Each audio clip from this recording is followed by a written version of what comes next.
A mass of m traveling with a speed of 2v collides head-on with a mass of 2m traveling in the opposite direction with a speed of v. In this collision, the total momentum before and after the collision is 4mv. The total momentum before the collision is 4mv, and afterwards it is 0. All energy is transformed to heat, or the total momentum before and after the collision is 0. So to solve this problem, we have to employ the law of conservation of momentum, which tells us that the momentum before an event, like a collision, is equal to the momentum after the event, so long as the system remains closed. So let's consider the momentum before the collision. So we know that momentum is mass times velocity. If we assume that these masses are traveling in straight lines, then before the collision we have our mass of m traveling with a speed of 2v. Let's consider that speed to be to the right, so that we can give it a direction and consider it a velocity. We're told that it collides head-on with a mass of 2m traveling in the opposite direction with a speed of v. So here's our mass of 2m.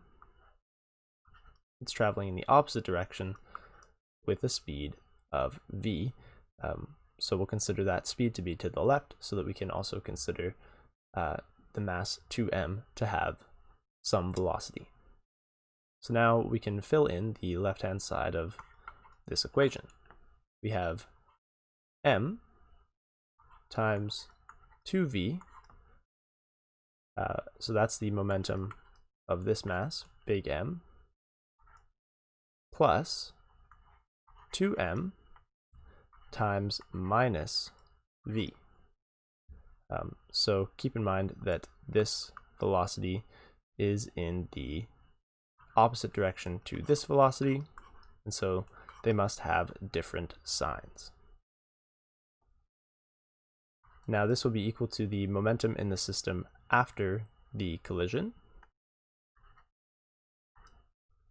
So if we factor out m as well as 2, so we factor out 2m for both terms on the left-hand side here, we'll end up with 2m times v minus v, and that'll be equal to the final momentum of the system.